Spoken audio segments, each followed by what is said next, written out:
Let the games begin.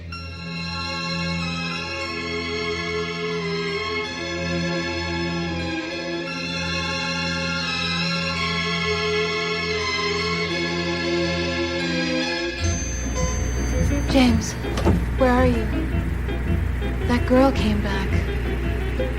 That girl, she keeps knocking on the door.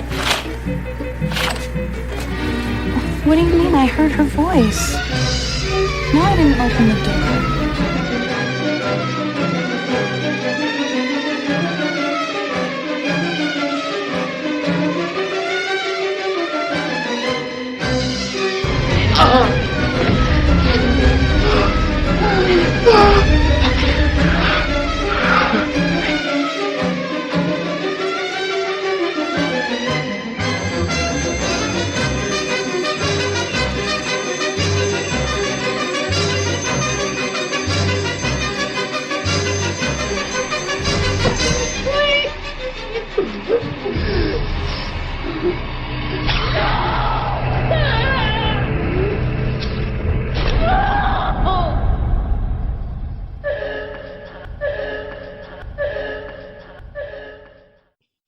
Welcome, literary license listeners. For this episode, we will be covering The Strangers, directed and written by Bryan Bertino.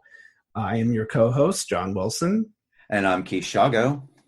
And I'm Vicky Ray. Thank you all for joining us. So the reason that I selected this movie is because I'm obsessed with the whole at-home invasion. No, you're a glutton for punishment. No, it's for some reason I've always been obsessed with this, and so one of the things we're going to talk about is our own strange encounters that we've had personally. For myself, this wasn't an at-home situation, but I was in the car, my van with my dad's van with my brother, and someone tried to break in, and it was like the scariest situation when I was 10 years old. A friend of mine, so a separate story, a friend of mine had her at-home sort of invasion. She came home from work, laid down, take a nap, and she woke up feeling as if someone was staring at her, and it was a guy sitting on her fire escape, looking at her through the window. That is just totally fucked up. So it's been weird. Like I have these scenarios that go through my mind. If this happened to me and someone broke into my home, how would I react? And AR-15 book stock. What about there you? We lost half our audience. Okay. What about you both? Keith, what about you? What's your strange? Well, my strangest encounter would have to be about 5-6 years ago. And I was sleeping in bed, and Isaac and I were sound asleep. And all of a sudden we hear this pounding, like a knocking, and I did not quite know what was going on. And I was like, and Isaac's waking me up. And I was like, what? Where's that pounding coming from? Where's that pounding coming from? And, so we traced the pounding, and then I opened the curtains, and there's this woman knocking on our window, staring straight in at us. For real? That's crazy. And she was asking for somebody. And I said, she's not here. Are you sure? And she kept going, are you sure she's not here? I go, she's not here. I go, she's not here. You're at the wrong place. I go, for fuck's sake, get away from us, sort of thing. Just get the fuck away from us. But I have something to say, because I was in a sound sleep or whatever. I mean, it left me unsettled for like 2 or 3 days. I was like freaked out because, when you open the window, all you saw was his face pushed up against the glass. Oh my God. And that's a real story? For Drew? Yeah, it happened when I was living in Tufnell Park. And to this day, I still see her face. When I still envision her, I still see her face. And the thing is, she probably looked normal, but because I, just woke up, it's the middle of the night, and Who presses their face against somebody's window in the middle of the night? Just saying. Mm-hmm. Yeah. Someone who's looking for someone to get in. Well, it kind of reminded me of The Strangers. Yeah. Yeah. Because you were home. Yeah. What about you, Vicky? Like that. I would have to say, you guys are not going to like this, but it's not even paranormal. I live in Greenville, Texas, and we have a ration of meth users here. And there's this same black guy that comes to my house. Sorry, African American. I don't want to piss off our audience.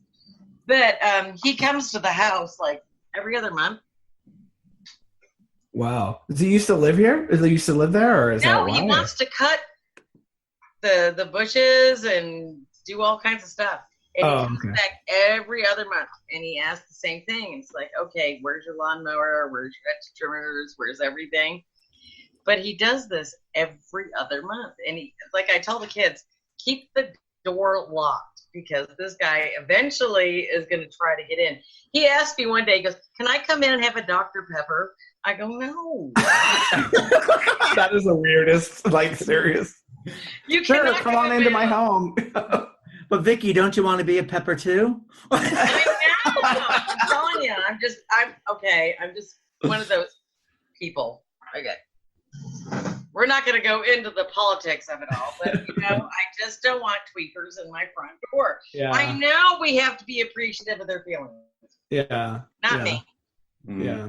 It's also, again, any stranger comes like you don't want anybody. You don't want anyone in your home. Yeah. Not when you have family and whatever in the house, because your first inclination is, I'm going to shoot this motherfucker if he tries to come in my door. Yeah. Because that's how you feel about your home. That's how you feel about your family. But that's me. Well, I mean, we used to get a lot of Jehovah's Witnesses and Mormons knocking our door. Well, we don't get that anymore because I think I kind of freaked them out, so they don't come anymore. So, did you tell them you were of another persuasion? No, I don't do that. I ask them 3 basic questions that are religious, and it freaks them out and they leave. So, what'd you ask them? I ask them if Adam and Eve are on earth, and Adam and Eve have Cain, Abel, and Seth. Cain slew Abel, which leaves Adam, Eve, Cain, and Seth. If Cain ran away with his mother, if Cain ran away with his wife, did he run away with his mother? My other question is, if incest is so bad, how did Noah and his family repopulate the world after the flood? And it kind of like... because Noah was fucked up all the time. Noah was drunk, okay? Have you not seen... I've seen Russell Crowe do it. He was drunk. He was drunk most of the time. Speaking of the religious angle of the little boys and the strangers that come up and sort of come first of all, like, spoilers, anyone who has not seen the movie, please see the movie first, because we're gonna get into this. The reason why I chose this film is, like I said, I'm a little bit of a sicko when it comes to the stranger danger, like at home.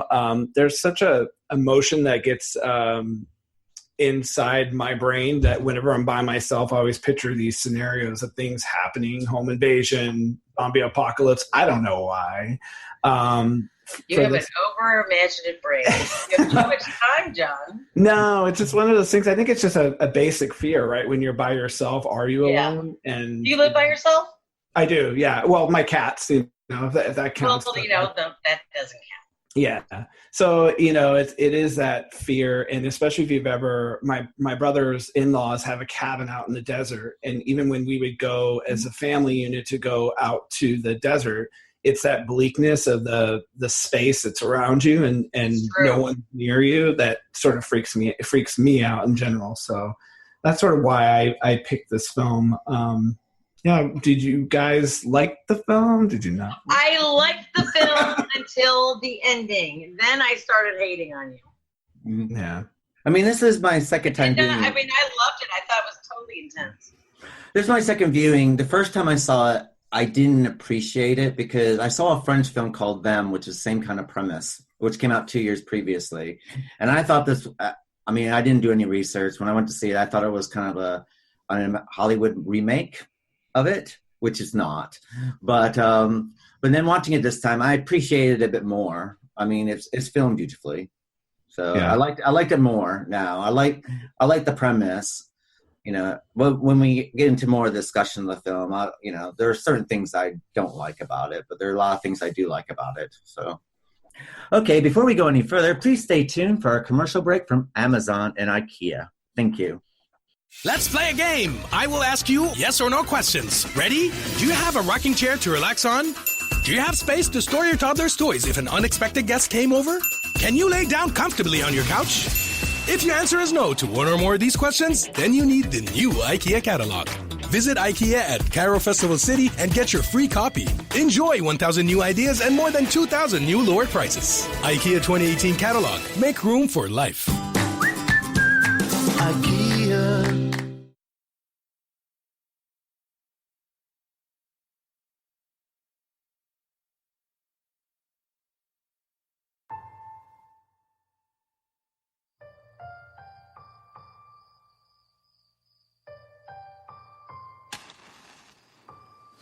I just want to tell you something. What do you want to tell me? You are my girl. I love you, Jimmy.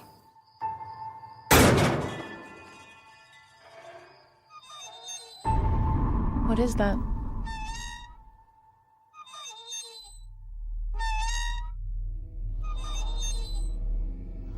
It's okay, there's nothing here.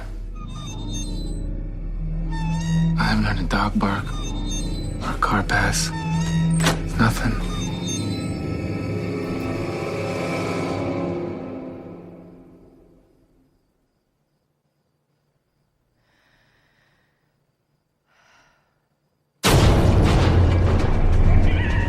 There's someone out there.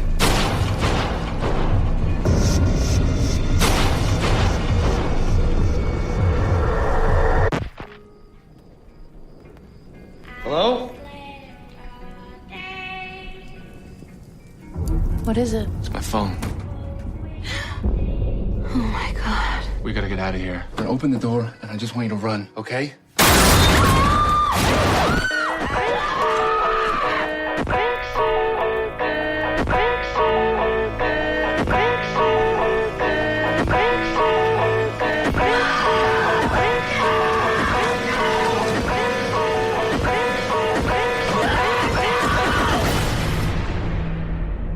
Why are you doing this to us? Because you were home.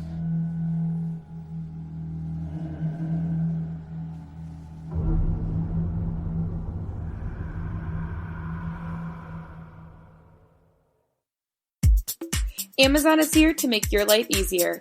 By just the tap of a button, you can turn the camera on your phone to your own personal shopping list. Introducing Flow.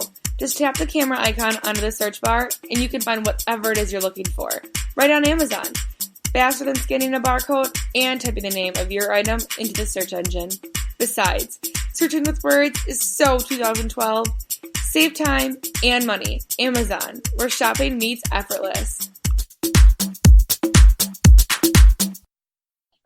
Welcome back, everybody. Keith, can you give us a synopsis and plot of the movie? Yes, basically it's about these young couple who are very tired and irritated from coming to a wedding and have some relationship difficulties. They go to their remote country home that belongs to someone in the family, and in the middle of the night, someone knocks on their door and the strangers appear and horror ensues. Works for me, Keith. Yeah.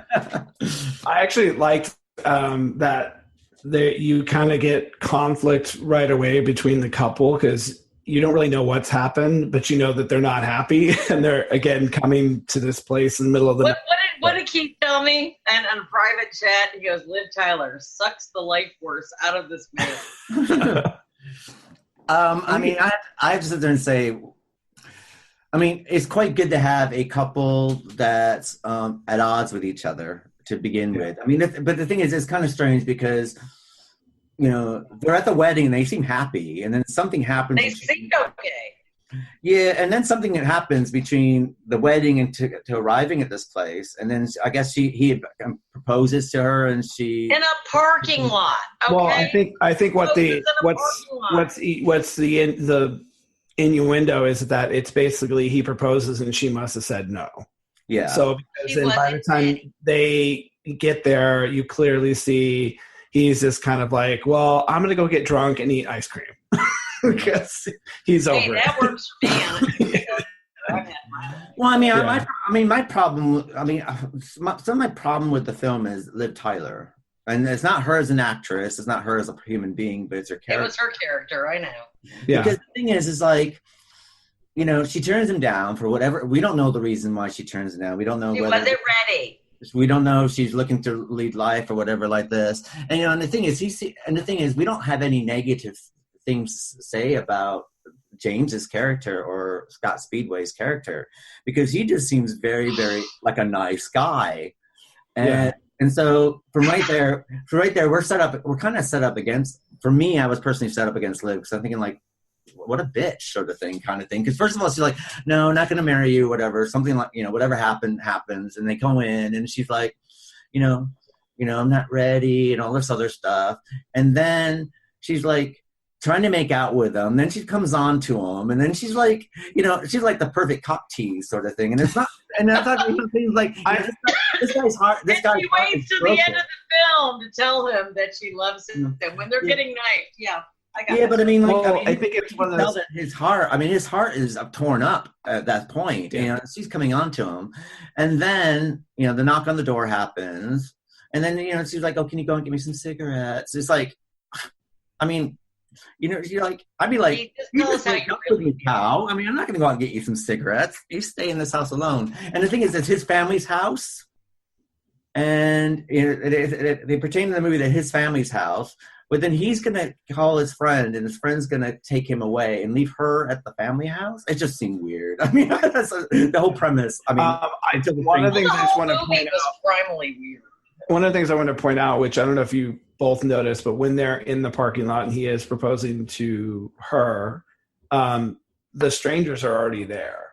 I didn't see that. The car. Yeah, so the car pulls up and is sort of in background of them. So I did not see that. The strangers are kind of, I don't know, following them maybe. Who knows? But I don't know. Like, so I could say this. Like, I've been engaged twice, and I get the not ready and still having emotions and having those feelings. And so I to me, the plausibility of that was fine, because it wasn't as if they got into a fight and he hit her, then it'd be a whole other scenario, or she hit him or whatever. It was just kind of like her saying, maybe not no, but I don't know if I can do this, but let me think about it. And then him probably saying, it's over, right? And then instead of a chain-smoking bitch that needs him to go get cigarettes at 4 a.m. in the morning, some screwy people knock at the door. Yeah, gotcha. Yeah. I mean, it's also, I think that happens after, though, he leaves, right? It happens after he leaves. Yeah, yeah.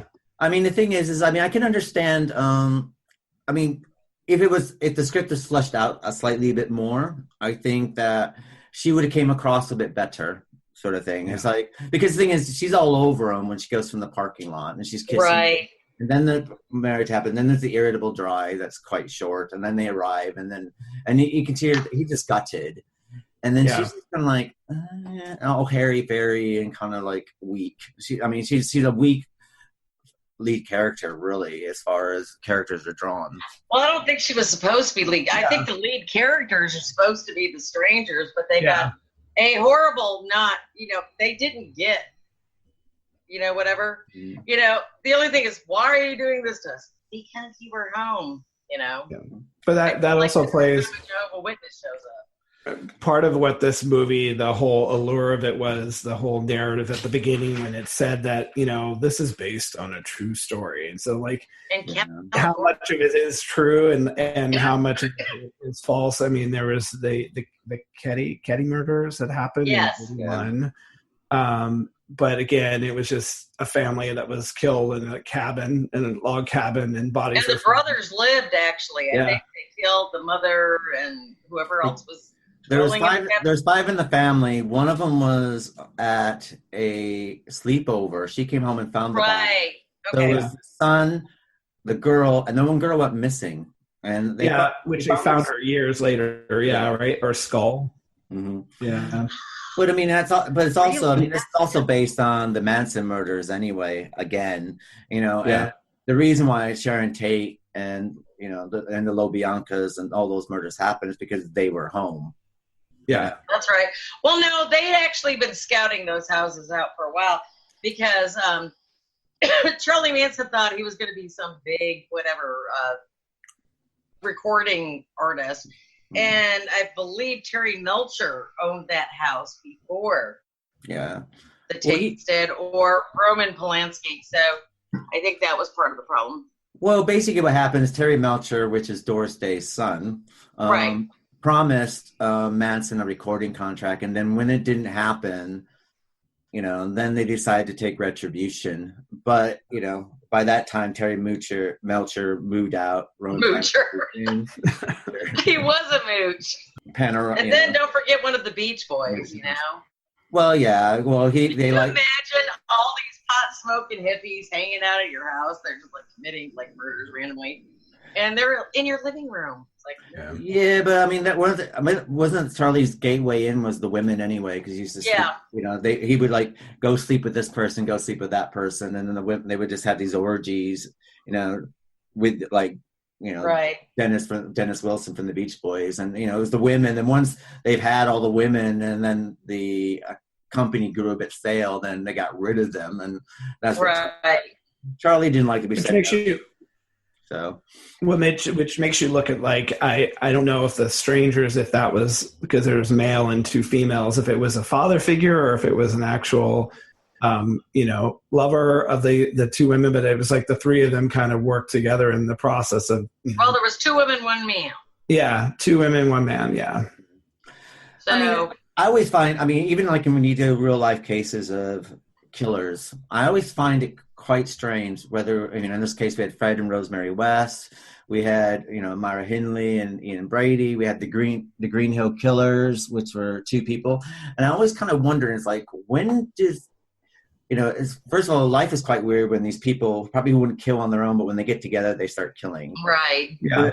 But I was quite amazed about when does that conversation start that you're going to decide to do something? It's like you just sit around like, I always thought about killing somebody. Me too. Should we go do that one? Well, it's sort of like the Amityville murders. Like DeFeo, they think that him and his sister Dawn probably pulled the trigger. Yeah, but see that's a bit different because what you're dealing with is a family murder sort of thing, and there's family circumstances. But when you get to 2 complete strangers coming together to murder, to kill people. Yeah. And you just think like, what conversations like, well, I really think about murder. Oh, me too. What I got? Oh, that's great. And then it's like, then you do go, well, what are you doing Friday? Oh, I don't know. I'm busy Friday. What about Saturday? Oh, Saturday works for me. So we go out and try it. The kind of thing is like, when did this conversation, when did these 2 strange people get together and decide this is the route that we're going to take together? I also think it's interesting that the Strangers, the male, it sounds like he has like a serious case of emphysema or something, because I don't know if you both noticed it, but he was wheezing. All I kept saying to myself is, if I heard him wheezing, I'd be like, oh, I could take him. I'd be like, he was like, I he had been dying too, and it's like maybe he wanted to fulfill this as like a fantasy of his before he died. It's weird. Yeah. Well, I'm kind of wondering if it had to do with the burlap sack over his head. He just couldn't breathe. It smells of old grain. So that's one thing I think it's interesting, is that you just don't know who these characters are, and I kind of like that. And so I think the ending, had it been that the couple had succeeded in fighting their foe, that they were still nice to the 2 little boys. Well, were they? You guys catch that? I cried. Well, were they? Because did they go, oh, there's a lovely couple down the road, you should go visit? Like, you don't know why those kids came that way, if it was just on the path, or did they send them that way? I mean, the thing is I imagine that seeing when the year that the film came out and everything like that, we are living in an age where people want to be infamous and notorious for whatever crime they committed. Exactly. And we give them way too much showtime. So. And I thought basically what they wanted to do is be noticed for the murders that they've done. So they kind of hurried at the process. So basically, that by the time they reached home or whatever, they turn on the radio, it's going to be headline news maybe. And they left their masks behind. So there was obviously markers for who did something. And maybe it's trying to get away with the perfect crime. I mean, if you want to murder someone and you want to get away with it, one of the first things you want to do is murder someone you don't know or have any connection with. Right. And, and that's what makes these home intrusion movies, which I think so compelling. Yeah. Well, the home intrusion genre has been out for years. I mean, the 50s and the 60s, you saw a film called Lady in the Cave or Olivia de Havilland, where she's trapped in her elevator and people were home invasion. Right. Death Wish is a home invasion film. And sort of thing in the film, Panic Room, if you want to go more Hollywood based, Jodie Foster. That movie was totally an anxiety attack. Yeah. And the Strangers kind of, it kind of sets up. I mean, you still have, home invasion stock and slash films, whether it's Halloween or any films like that. I mean, they are home invasion movies. Right. And the reason why I think they resonate so well in the horror genre is because when you lock your door at night and you're home asleep, you're supposed to be safe. That's supposed to be the safest place. And you're vulnerable. And I know that when we were burgled once, I was living in Kentish Town, and we were asleep in our beds, and they came down, and my other half, Mandy, woke up. He showered, was getting dressed, about to put on his shoes, and he heard this knocking downstairs and stuff like this, and he said and he thought it was the cats at first, but then he's like, all of a sudden he heard the front door open and close. So he ran down, and basically he saw them leave, and basically they took all the electronics and stuff like that. No kidding. And he didn't have his shoes on, but he had shoes in his hand, and he threw the shoe at the truck. Well, they went away, and they lived about 5 or 6 blocks away from us. And the police came, and they caught the people within like 5 or 6 hours. And right. They didn't get them for burglarizing us. They got them for having guns. Wow. So if Mandy went downstairs 2 to 3 minutes earlier, what happens is that the staircase went, and then you had to go past the staircase to get out the door. And we went down. Shot your friend. You would have trapped them in the house, and God knows what would have happened. But after that, I mean, you do feel it's invasion. It's an invasion of your privacy, and you come to all these things like, do they come upstairs? Do they see us when we were asleep? Do they take anything out of the bedrooms? Or what do they know about you, based on the information that they've seen, that's true too. I've had my car broken into, I don't know how many times, but like, what do they find out You're about in New York City. You're just asking for trouble. No, but in California, this happened. So both times, so like, it was one of those things where you just feel like, oh, great, now they know something about me. And, where were you living in California? This was in Pasadena area. But I know people who've had burglaries sort of thing, and they come home and their whole house is just turned upside down, and they've been into, their underwear drawer, their drawers, everything. Yeah. The underwear drawer would be the first place I would go to, because that's where I hide all my crap. But if you're the victim of these crimes, the problem is that some stranger's hands has been on all your things, have been in every phone. Yeah, and violating. And as I said before, your home is your sanctuary. That's where you should feel safe. Yeah. And, exactly. So these home invasion movies like The Strangers that we're discussing today, it's that thing that, you're supposed to be safe. And then all of a sudden it's like the tables turn and you're no longer safe in your own home. It's also like the cat and mouse type of game where it's not about the belongings that they care about. It's about just torturing these people. And like, clearly. Oh my God. The methods that they do and things that spoiler alert to like get them more agitated. It's like cats playing with mice, they're like batting them around, Well, I know, but I mean, didn't you think for like maybe 30 seconds in the beginning of the movie that he was doing that to fuck with her?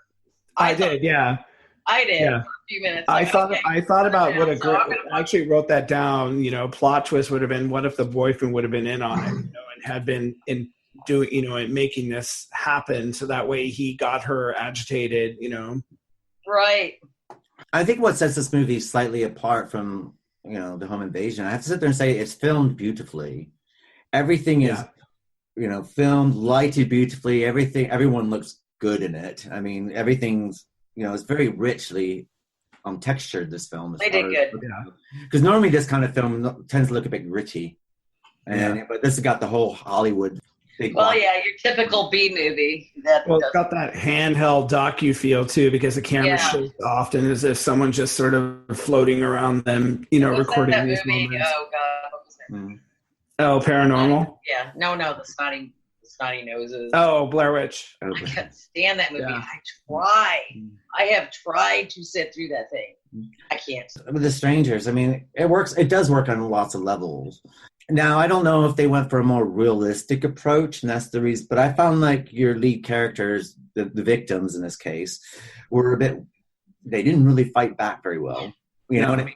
I mean, they kind of laid down. and rolled over, actually. Well, it's almost Wouldn't like... you have fought more if you thought someone was going to stab you? Well, and they got her dress back on her. At the Well, I also have to say, like, she got dressed up into the point where she didn't put her shoes on. And I was like, you didn't, seriously? You're getting agitated and you wouldn't put your shoes on? My shoes would be on. It's kind of an odd film as far as, I mean, the Liv Tyler character it's very girly girl. I mean, she's not normally what you would find in this kind of film. You normally find this girly girl who gets her fight back, and you have this final girl scenario where they have this huge fighting sequence. But But you don't have that in this film, which I guess sets it apart from what you normally would get. And I think that kind of does add to it, though sometimes as a viewer, you become quite frustrated with them. You know, I found myself getting really frustrated with them because they did a lot of really stupid stuff. Yeah. They did. Like when she went outside and she was sitting outside by the glass window, I was like, why would you be sitting in wide open space where anyone could see you? Why are you not? I mean, look, this is my scenario. If it was me, I'd be Macaulay Culkin on their ass. I would be setting up traps around my house. I would be booby trapping things. I would, or hiding in like specific spots where where the direction of people are coming at you, like versus an open area, that makes no sense. Well, I mean, I don't know about, because the house belongs to James's family, because he quotes that this is a family, this is my family summer home, which I have to sit there and say for a summer home, you can imagine it's a hunting house. That's all it is. Well, I mean, it's very well decorated. It's very expensively decorated, and it's more than a hunting house. It's like a summer cottage. So if that's a summer house, can you just imagine what the main house looks like? Well, they probably had money. And another reason for Liv Tyler. I would sit there with even, if it's a summer house, and let's sit there and say that, and it looks like it's been lived in. It doesn't look like it was newly bought or anything like that. And I would just think that if you were James, that you should know the layout of the land a little bit. So once you got outside the house, you would know where your neighbors are. You should know where you're going to run to. You should know the outline of land. But they're almost like a couple who've got like a summer rental that have no previous knowledge of anything. That's exactly how it comes off. Yeah. Which I thought was a bit odd. It kind of sets up slightly different. Well, it's also like the whole, like the deliberate divide, right? So he would often leave her to stay here. And it's like, at what point do you just say, you know what, never mind, we're going to stick together and we'll watch each other's back. Here, take this knife. Here, you watch me, I watch you. When he went at 4 a.m. in the morning to go buy a pack of cigarettes, they were both fucked. Yeah. You just knew it. Well, I actually expected things to happen when he got back. I didn't expect, like, it almost went full force when he left on her. And so by the time he comes back, it's like, he's like, what the hell's wrong with you? And she's like, let's get the hell out of here. And I would be the same way. Get the hell out. Let's go. Well, and he doesn't want to go. He's like, what's wrong with you? There's nothing wrong. What are you talking about? I mean, there were some very odd plot devices. I mean, the thing is, the girl knocks on the door. She asks if such and such is home. She says no. She goes away. They do whatever, they don't go back to, almost having sex. He goes out to get her some cigarettes and get away from her because she's doing his head in. And then he goes out, and then she knocks on the door again, Dollface, I guess what her character name is. And then she calls James up and goes to James, goes, she came to the door again. And then he's like not really believing her. So you're kind of thinking, like, what the hell's going on with their relationship? Because and then he comes back from the cigarette sort of thing. She's traumatized. Obviously, there's problems going on when he was away. He got the phone call saying that she knocked on the door again, and no one's connecting the dots here. It's like, first of all, it's like a couple questions come to mind. Is like, first of all, if you're out in a remote area, out in the middle of nowhere, and someone knocks on your door asking if such and such is home, and you say no, and then they come back and go, "Are you sure that person's not there?" That's warning bell number one. And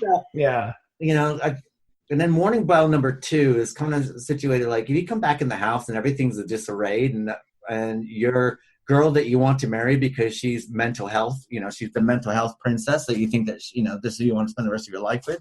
And she's freaked out all over the place. You're not going to believe her just because you didn't accept your marriage proposal. Yeah, true.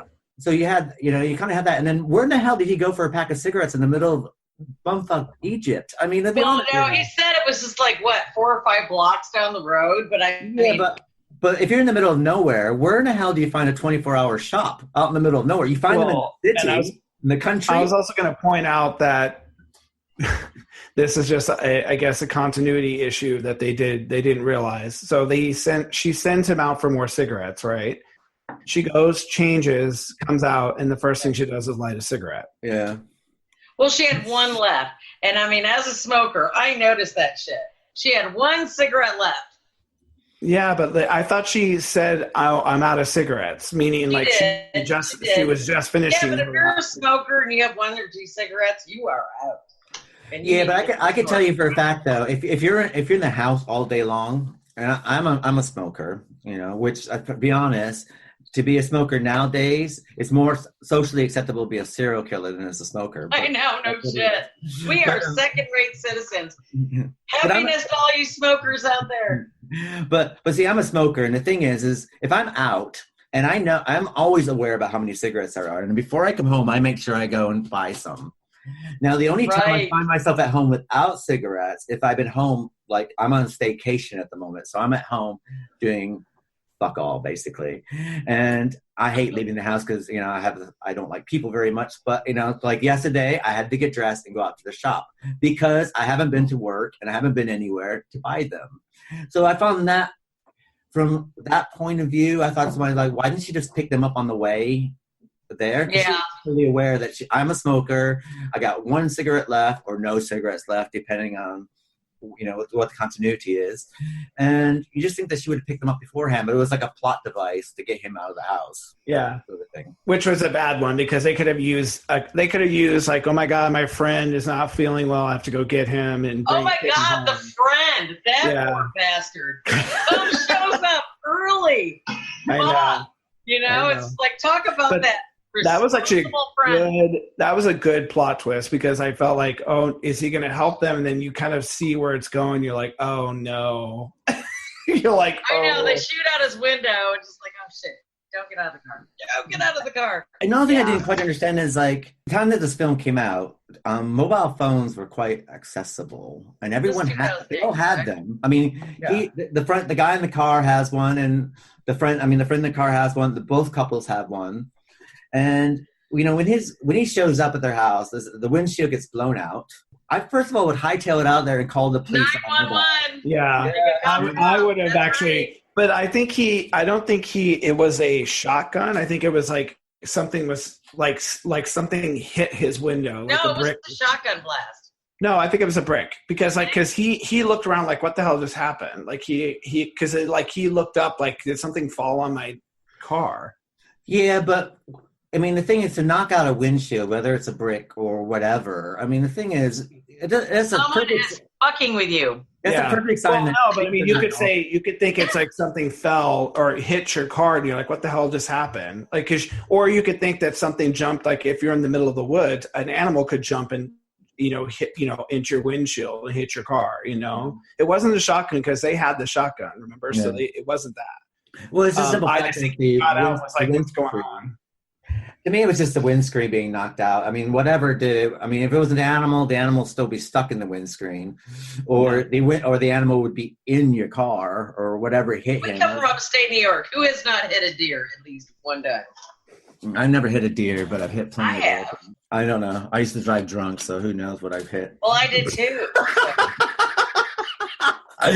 That's a joke, people. But no, it's not. He's not kidding. I'm looking at his face right now. Well, he's lying. It was the 80s. It was okay then. It was the 80s. It was okay to drive drunk back in the 80s. Well, I mean, he obviously, I'm just going to point this out too. The man just was chugging on a bottle of champagne and went to go get the cigarettes. So by the way, he was drinking too. Yeah. Just true. It's not the 80s. It's just in general. Yeah, I mean, there's a lot of strange little plot devices used in this, and I have to sit there and say, and then he gets out of the car, and then he goes to the house, and the house by that time is, not all together. I mean, it's been kind of ransacked a little bit. Do you not think he noticed when he came in that the house had been a little foo bar? Yeah. He just walks in like, oh, what are you worried about, honey? And the thing is, he enters the house, but he doesn't call does he call their names? No. James. Well, no, he isn't called because I think he enters a house and he sees that like so much has happened, like the broken glass. And you could either assume, oh my God, did they get into a fight and they kill each other, or it's a home invasion thing, right? So then you you don't want to be like, hey guys, where you at? If someone's in the house, you kind of sneak in, I mean, I have to sit there and say that if it was a friend of mine's house, and let's sit there and say, drove up to their house in the middle of the night, my windscreen wiped out, and then I went to the house and the house is all disarrayed, I'm not sure if I would keep going into the house personally. I'd be like, I'm either going to call their names to see if they're okay, or I'm going to like slowly walk out the door, then slowly go to my car and maybe something different. But saying that, you did get a good plot twist in the film where, the couple shoot the best friend. Yeah. Which made it a bit more shocking. So it did work. He goes, he doesn't have a mask on. It's like, no shit, Sherlock. And it's also just, then it gets stupid because then they just leave the gun. I get that's out of shock maybe, and that, they're just not. Well, I mean, if I just shot my best friend and she just happened to come through the door and I blew half of her head off, I'd probably just leave her there too. No, but then the next reaction is I'm going to go outside. I'm like, what? I'm like, what? Oh, I know. What the hell is wrong with you? Like, no. One good thing about the whole film, though, it does build tension, and it does build things one after another does happen. So you do have the tension going on within the film. Yeah. And I think it does work. If you don't, I think you kind of have to shut your mind off a bit and just watch it to enjoy the flow of it. Yeah. Now, right. I mean, I compared this film earlier to a film that was made 2 years earlier called Them, which is basically the same premise. Basically, it's this young couple. She's a teacher. He's a writer. They live in this big country house, and they live there, sort of thing. And in the middle of the night, she gets up and she finds that their car's missing. And then basically what happens, there's a home invasion process that goes on. And eventually, spoiler alert for the movie Them, but I highly recommend it. Right. The couple get killed, and come to find out, the murderers are a group of kids between the ages of 10 and 15. And when the police asked them why did they do it, because they said because they wouldn't play with us. Oh wow! Which but if you see the French film Them, I highly recommend it. I haven't really given which one? Them, THEM. Okay. Or Ils. Yeah, I came across that in my research. I didn't actually watch it, but it came out 2 years ago, and that's based on a true story as well. But I do think when it comes to true stories in Hollywood, I think you can wave the fiction away kind of bit, because I don't think there's too much nonfiction and true stories. I mean, I think it's more fiction. Well, there's probably a kernel of truth in everything. Yeah, well, it's a bit like it's a bit like Psycho is a true story because it's based on Ed Gein. That's probably as far as you can go with it. Oh my God, what a freak he was. There's a great movie that was on Netflix called Hush. I don't know if either. Oh, that was brilliant. I love that. So good, because it's sort of the same premise of someone attacking this woman, but the woman's deaf, and it's just crazy. It's yeah. So I mean, going back to this movie, it definitely builds up the music, and the whole record player definitely set that. Like it's oh my God, that skipping. Nothing before. Back in the 70s, did a skipping album. Yeah. Like, somebody go fucking move. kick the record player. Oh my God, yeah, that too. But Keith, do you remember the old record players that he used to open up? Yeah. Oh, the cabinet record players, yeah. The big speakers on the side, and you open up the cabinet, yeah. And then when the speakers went, boom boxes in the 80s. I had one with like foot-long woofers. Yeah. I mean, I have to sit there and say, I have to recommend the music that was used. It was great. Because in some ways, the music is just, kind of bluegrass, country western kind of music. And the director, with his choice of the songs that he chose, took something that would sound innocent normally and made it all of a sudden sound very menacing. And, I know, no kidding. And I like that aspect of it all. I actually downloaded the soundtrack because I liked it so much. And you know me, rock and roll, But I love the soundtrack. I like that how it sort of ends, that it does end in daylight, because again, most of it takes place at nighttime, but the final blows happen during the daytime, which is sort of, again, this weird parallel to most of the things that happen dangerously happen in the dark of the night, but this is like broad daylight. These people do what they do, and it's, wow. Yeah, and they're sitting there at the end, and she's trying to hold his hand, and she's got the ring on. Did you notice the ring action? Yeah. Yeah. I mean, the thing is, this was a big blockbuster film. It did very, very well when this film came out. So much so that the sequel will be out next month. The Strangers. Oh, they're making another one? Yeah, and this time I think it's a woman and her kids, so it's a different story in that way. The only thing that they'll need to be aware of, if they're going to use children, make sure that children are not annoying. Because if the children are really annoying, you kind of root for the killers. If the children are quite normal and nice, then you will root for the children to live. I just want more of a fight. I don't remember actually ever rooting for the children or any victim. I always want no murderer. Yeah, I mean, the only one that I think I did was, what was the movie that it was like a dinner movie where the girl comes with the boyfriend and the family just goes crazy and they start killing each other? You're Next. You're Next. I love that girl kicked the living man. I love that movie because of the way she was able to fight back and like take care of herself. Interesting factoid from where me and Keith come. We come from Watertown, New York, and we had our own serial killer, Arthur Shawcross. Remember him? I didn't know him personally, no. Well, we knew his wife. She used to work at the Dunkin' Donuts. My mother let me play out front, and he would drive up and down on his bicycle on Snell Street. And my mother, then again, Mom didn't know he was a serial killer. And they were little kids. I think if she did, that would be a completely different scenario. Like, you don't go. Deal breaker. Yeah. I mean, I just found it weird that your mom let you go to the prom with them. Yeah, right. I didn't go to the prom. You know where I was at prom? Did he bring a croissant at least? I was with Jerry DeMar and some other couple guys, all males, and we bought a keg of beer because we did not go to the prom. I refused to put on one of those dresses. No, not Well, your hair was big enough. You couldn't. My hair was not big back then, Keith. You know what? You can keep posting all that shit you want about Facebook. I did not use Aquanet. Look at my hair. It's flat. Well, yeah. I mean, it's had 40 years to get flat now, hasn't it? He is such a bitch, John. I hate him. I mean, overall, I sit there and say that, The Strangers, it's a good film. I think it passes the time and stuff like this. I probably won't buy a copy of it. I rented a copy of it and thoroughly enjoyed it, but I like it for what it is. I think it's filmed beautifully. The soundtrack's well done. It was filmed wonderful. It was filmed good. The acting is fine. I mean, it's good. It's good acting.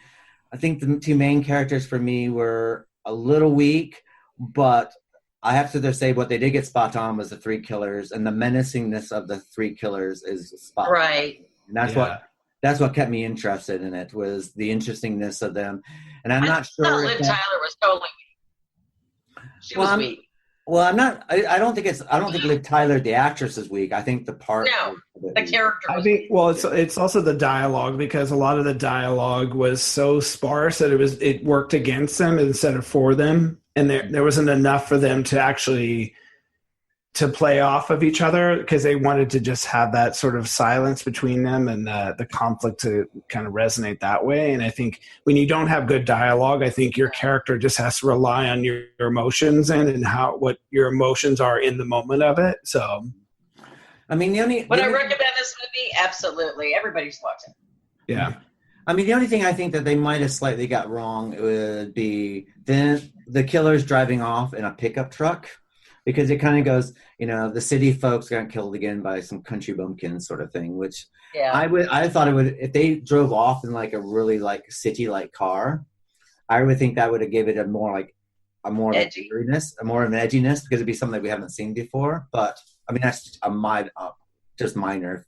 If I was going to do the film, this is how I would do it. But I'm saying that it doesn't. Well, actually, that was a good point, though. I didn't really think about that, but I thought when they stopped and the two kids were there, I thought that was really cliche.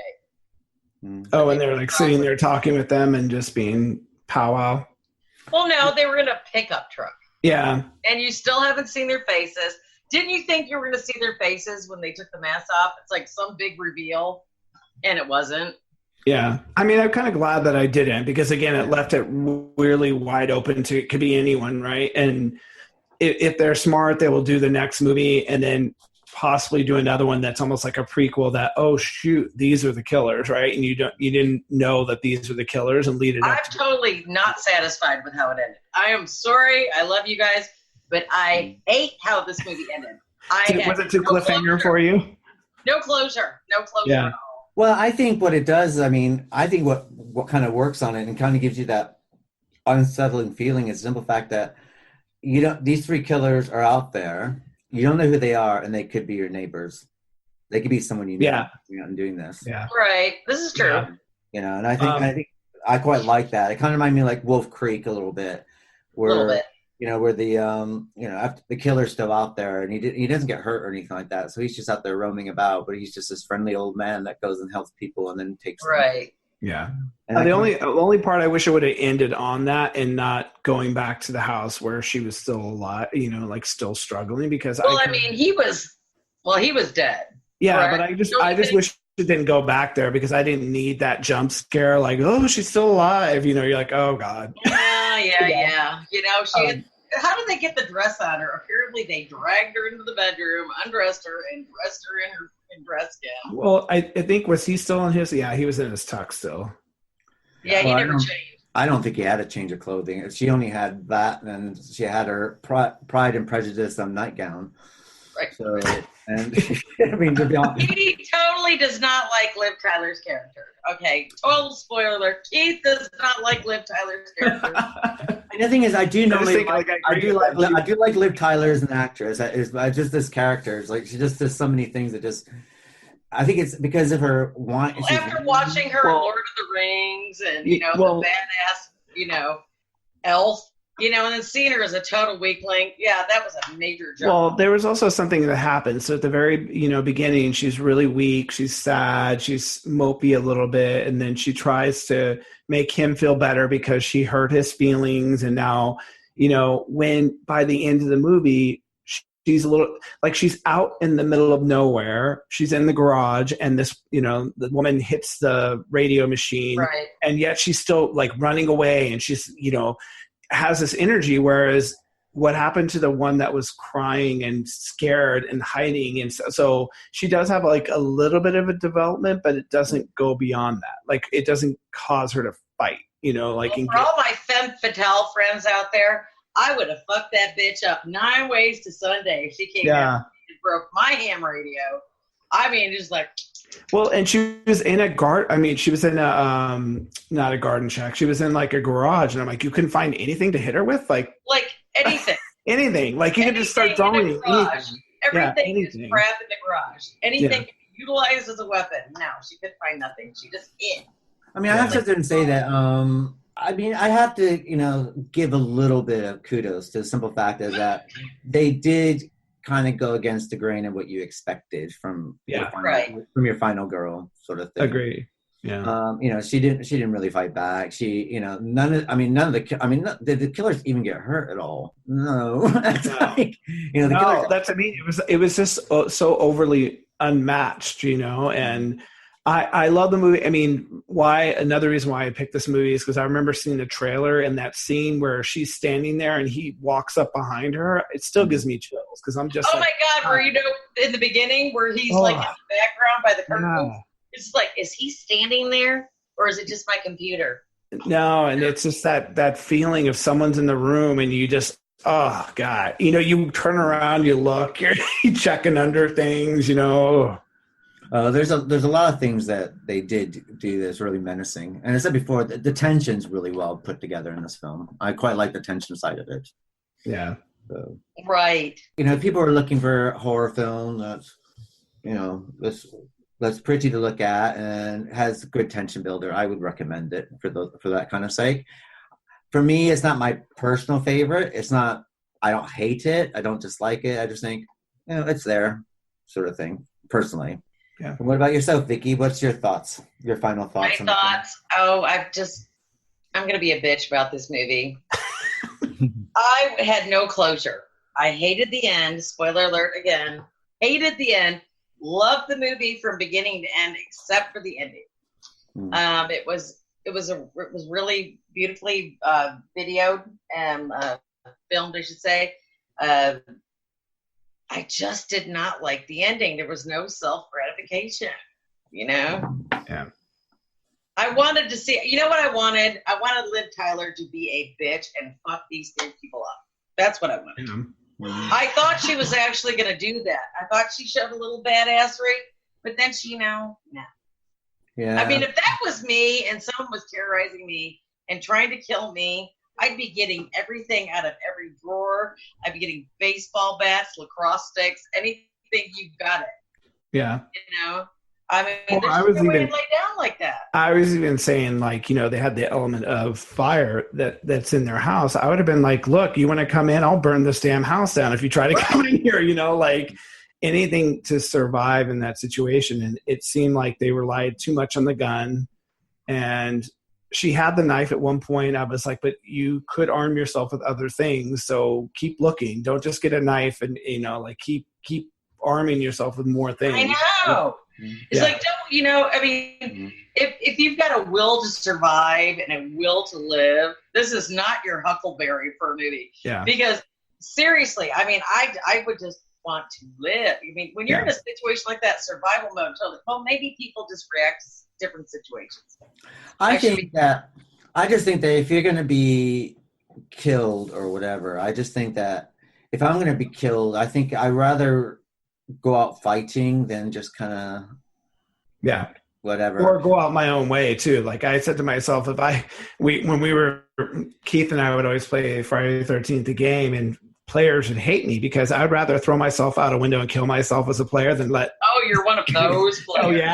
Oh yeah. I'm like, screw this. I'm like, you're coming after me. And this is how it would be in real life. If someone's trying to kill me, I'd rather go out on my own accord than have, you know, a killer kill me and get that satisfaction. That's just me. But that's Xbox. Come on, really? No, but in real life, could you imagine if someone was stalking you down and trying to kill you and you had the ability to take that power away from them? Because all of this is these people, to them, it's a cat and mouse game, right? Because at one point the girl is behind her and she turns around and she's gone. So I am not going to jump out of anything above 8 floors because it's too messy.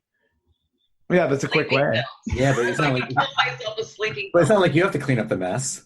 Yeah, exactly. Yeah. I will know. That's the problem. I'm a ghost hunter. I know these things. It'd be interesting to see what they do with the sequel. I hope it doesn't turn into a franchise, but we never know. We'll see how, you know. I don't think it will. You know what's going to be? Liv Tyler's going to like get rushed to the hospital like Jamie Lee Curtis. Well, it'll be interesting if she's even in it, because they don't really say if she survives or not, you know, and so it's supposed to be a whole other family. So, well, there was talks about bringing Liv Tyler back, but I don't think she'd come back.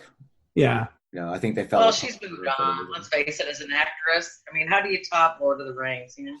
Well, I think too, if you brought her back, would it be then her family, and are these strangers like taunting her family or friends? You know, for what reason? You know. And then, if that's the case, then you're going to need to explain the reason why her family's being taunted, which turns it into a whole different thing.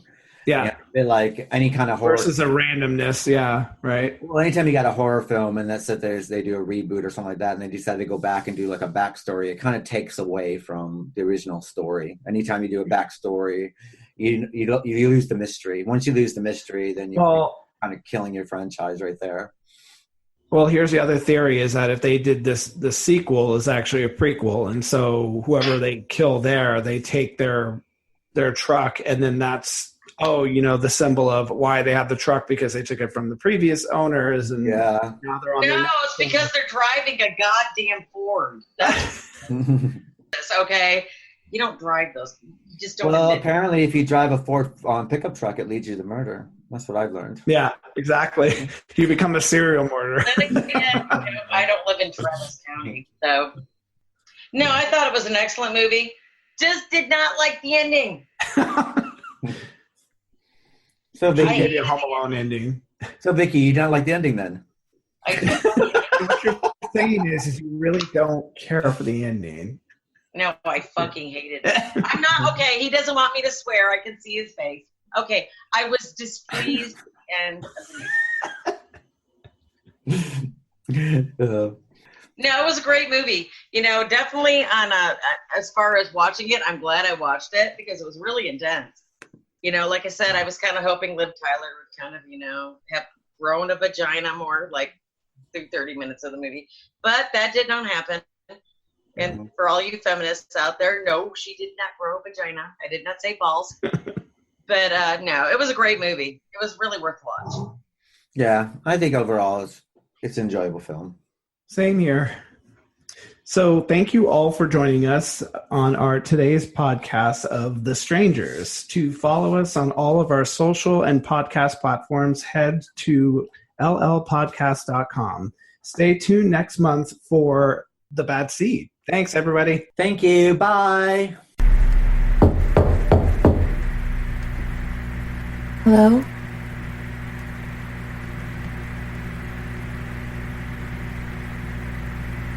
Is Karma home?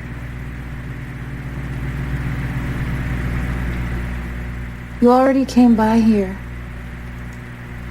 Are you sure?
Just want you to come home, okay?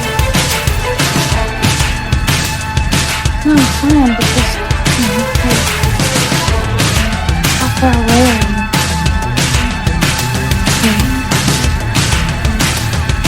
Will you just stay on the phone with me?